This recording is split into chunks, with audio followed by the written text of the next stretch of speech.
देख रहे India TV. आपके साथ मैं हूं मीनाक्षी जोशी। दोपहर के 3 बज रहे हैं। वक्त हो गया है राजधर्म का। ईरान में खामेनेई हुकूमत के खिलाफ लगातार 16वें दिन विद्रोह हो रहा है। 190 से ज्यादा शहरों में बगावत की आग धधक रही है। सवाल यह है कि क्या खामेनेई की उल्टी गिनती शुरू हो गई है? खामेनेई के पास अपनी सत्ता को बचाने का आखिरी रास्ता क्या है? क्या खामेनेई ट्रंप की शर्त मानेंगे और अमेरिका के आगे झुकेंगे? ट्रंप ने ईरान पर हमले का काउंटडाउन शुरू कर दिया है। ईरान से पहले पर्शियन गल्फ में अमेरिकी फौज की हलचल तेज हो गई है। मिडिल ईस्ट की सभी अमेरिकी बेस पर फाइटर जेट और बॉम्बर स्टैंड बाय मोड पर है। अमेरिकी विदेश मंत्रालय ने ईरान में रह रहे अपने नागरिकों के लिए बड़ा सुरक्षा अलर्ट जारी किया है। अमेरिकी विदेश मंत्रालय ने अपने नागरिकों को बिना देरी किए फौरन ईरान छोड़ने की चेतावनी दे दी है। उधर ईरान के अंदर आज फिर से जमकर हिंसा और आगजनी की तस्वीरें आईं। इस्फहान से लेकर मशहद और तेहरान तक खामेनेई के खिलाफ बगावत की आग तेज हो गई है। ईरान में किस तरह प्रदर्शन उग्र होता जा रहा है, इसकी कुछ और तस्वीरें आपके सामने हैं। ये इस्फहान है जहां प्रदर्शनकारी बीच सड़क पर टायर जलाकर आगजनी कर रहे हैं। इस्फहान की गिनती ईरान के अहम शहरों में होती है, लेकिन पिछले 2 हफ्तों से यहां पर भयंकर बवाल है।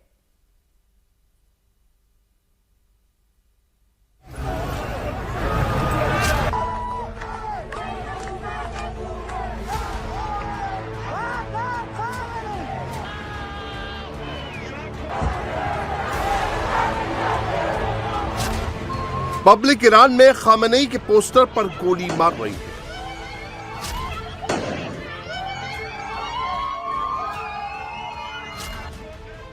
कासिम सुलेमानी की मूर्तियों को जलाया जा रहा है।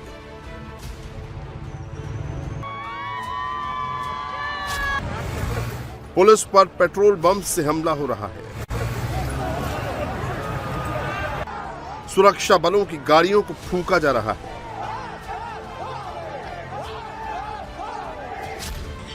मस्जिदों को आग के हवाले किया जा रहा है।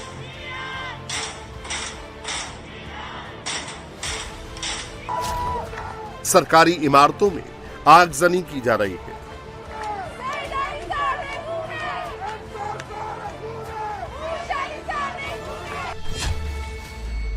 क्या ईरान में खामेनेई शासन की उल्टी गिनती शुरू हो गई है? क्या ईरान पर अमेरिका के हमले का काउंटडाउन शुरू हो गया है? क्या मिडिल ईस्ट में भीषण युद्ध का अलार्म बज चुका है? क्या ईरान पर हमला करने के लिए अमेरिका का बॉम्बर उड़ चुका है?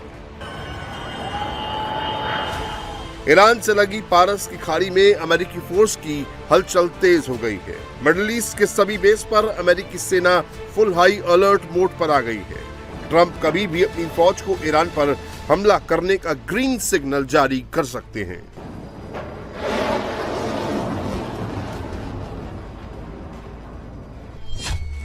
इससे पहले ट्रंप ने ईरान के साथ बातचीत के लिए वो कौन सी 5 बड़ी शर्तें रखी? क्या ईरान ट्रंप की शर्त मानने के लिए तैयार होगा या अमेरिका को मुंह तोड़ जवाब देगा?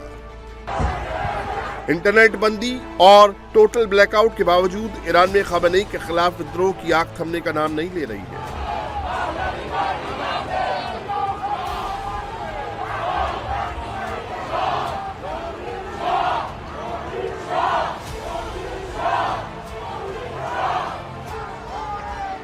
विद्रोह की इस लहर को कुचलने के लिए खामेनेई हुकूमत हर तरह के हथकंडे अपना रही है।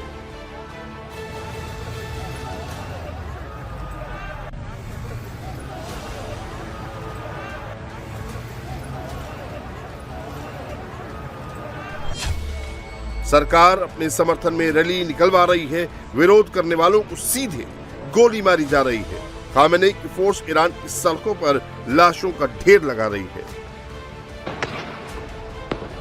हर तरफ गोलियों की तड़तड़ाहट सुनाई दे रही है। इंटरनेट बंद करके लोगों की आवाज को कुचला जा रहा है।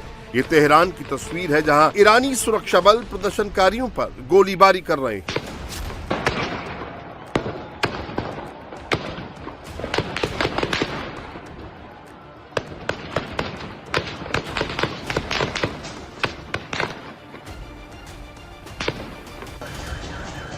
फोर्स कैसे निहत्थे लोगों पर डायरेक्ट फायरिंग कर रही है, उसका एक और सबूत देखिए। गली में कुछ प्रदर्शनकारी हैं जो जान बचाकर भाग रहे हैं। तभी बाइक सवार पुलिसकर्मी उनका पीछा करके दौड़ती भीड़ पर गोली चला देता है।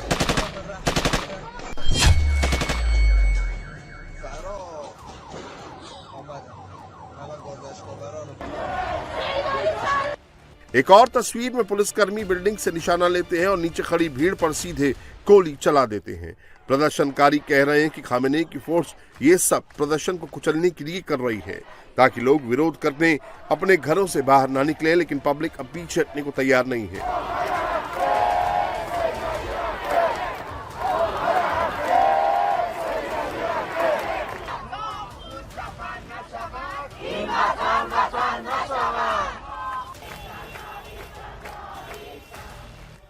ईरान के करज का मंजर है, जहां 47 साल में पहली बार क्राउन प्रिंस रेजा पहलवी पिता और पूर्वी ईरानी बादशाह मोहम्मद रेजा पहलवी का पोस्टर लेकर लोग प्रदर्शन करने बाहर निकले हैं।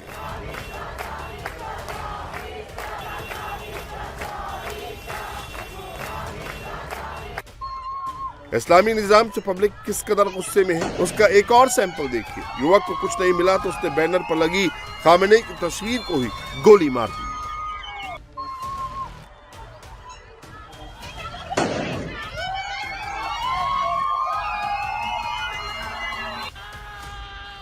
जिस IRGC के पूर्व जनरल कासिम सुलेमानी पर खामेनेई नाज करते हैं, ट्रंप को उसका कातिल बताते हैं।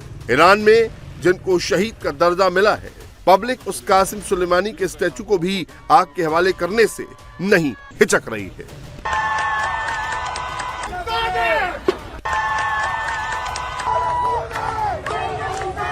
ईरान में जैसे जैसे पब्लिक का गुस्सा भड़क रहा है, वैसे वैसे मरने वालों का आंकड़ा बढ़ रहा है। एक दावा है कि 650 से ज्यादा लोग मारे जा चुके हैं। दूसरा दावा 3000 मौतों का है। प्रदर्शनकारी ये भी कह रहे हैं कि मरने वालों का आंकड़ा 5000 पार कर गया है। लेकिन इतनी मौत के बाद भी प्रदर्शनकारी पीछे हटने का नाम नहीं ले रहे हैं। 190 से ज्यादा शहरों में खामेनेई के इस्लामी निजाम के खिलाफ हल्ला बोल रहे हैं।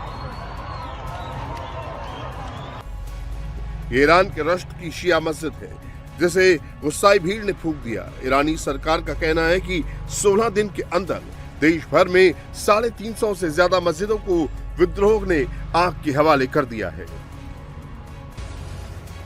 पूरे ईरान में इस वक्त सिविल वॉर जैसे हालात हैं। खामेनेई से गुस्साए लोग उन इमारतों की रेड मार्किंग कर रहे हैं जो या तो सरकारी हैं या फिर उनमें सरकार से जुड़े लोग रहते हैं। अमेरिका में बैठे ईरान के निर्वासित क्राउन प्रिंस रेजा पहलवी भी लगातार ईरान के अंदर और ईरान के बाहर सरकार के खिलाफ उग्र प्रदर्शन की अपील कर रहे हैं।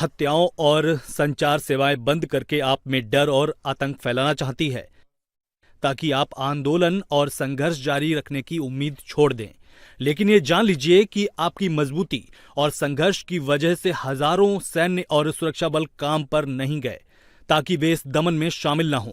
और इंटरनेट और संचार के क्षेत्र के विशेषज्ञों के लिए एक खास संदेश, सरकार के इंफॉर्मेशन इंफ्रास्ट्रक्चर को निशाना बनाइए ताकि हमारे देशवासियों का दुनिया से संपर्क फिर से जुड़ सके।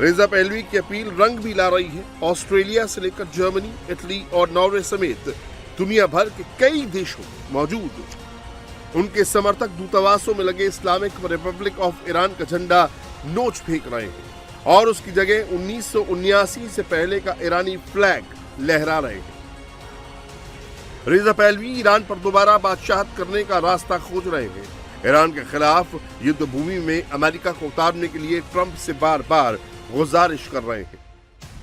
ट्रंप ने भी ईरान पर एक्शन शुरू कर दिया है। ट्रंप का पहला एक्शन उन देशों पर 25% एक्स्ट्रा टैरिफ है जो ईरान के साथ ट्रेड करते हैं। ईरान के खिलाफ ट्रंप के एक्शन की एक और तस्वीर देखी है। ये अमेरिका के वॉशिंगटन डीसी में 1979 से बंद पड़ा ईरानी दूतावास है, जहां अब शाह हुकूमत के दौर का झंडा लहरा रहा है। ट्रंप ने मिडिल ईस्ट में अपनी सेना को फुल अलर्ट पर रहने के लिए कहा है। अमेरिका के फाइटर जेट्स और बॉम्बर्स ने अपना टारगेट लॉक एंड लोड कर लिया है।